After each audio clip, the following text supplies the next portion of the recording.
Okay guys, so I'm going to show you really quick what I'm making for dinner. I am going to be using a liner in my crock pot just because it's way easier as far as cleanup.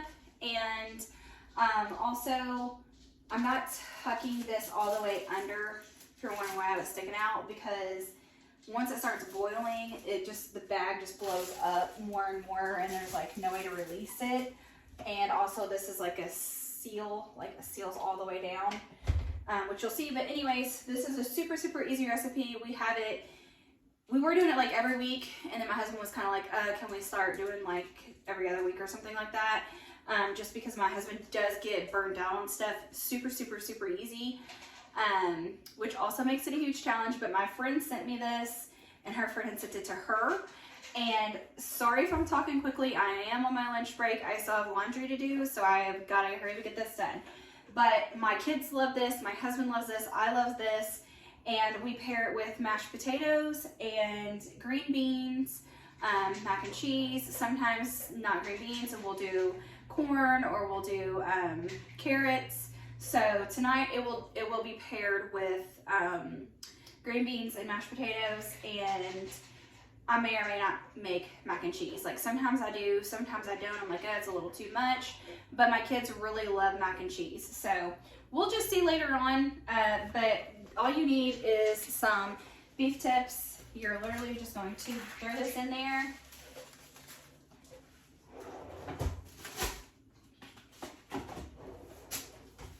And then you just need a can of cream and mushroom.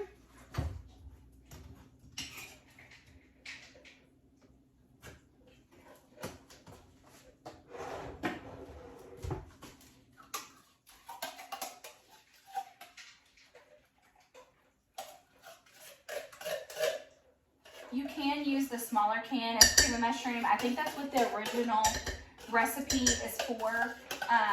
But I do like it to be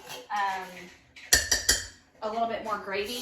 And then you're just going to fill up the can of soup with the water. So if you do just like the regular, 8 ounce, whatever it is, 16 ounce, whatever it is, 12 ounce, the regular can of soup, you would just fill one of those up. Whatever size can of cream mushroom soup you use, that's what size you're going to fill up with water. And then you're going to need a packet of gravy.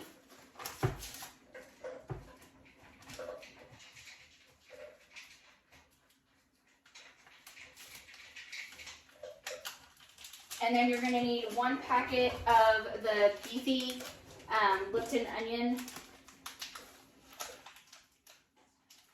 soup mix. And you're just going to give this a good stir. I will use, sometimes I will go ahead and use my,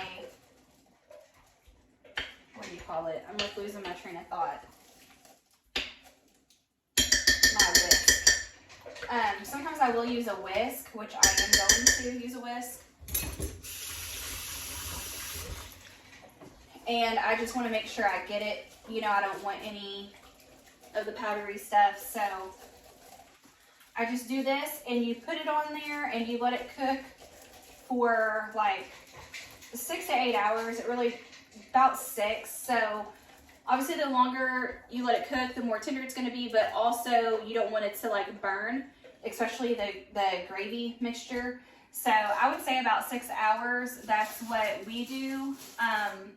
It is 12:19 right now, and we will eat about 6 o'clock.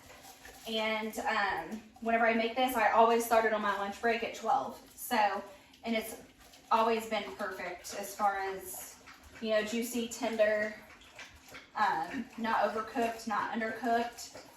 So that's literally it, guys. I put the lid on this and then make my sides whenever it's about time to eat. You don't have to stir this or anything if you don't want to. Sometimes I do, just because I work from home and I have, you know, breaks. But if you don't work from home or whatever, if you're not a stay-at-home mom, then you can leave it and you know, let it go without stirring it. So I hope you guys try it. If you do, please let me know. I'm gonna go ahead and go get all this laundry done and put away.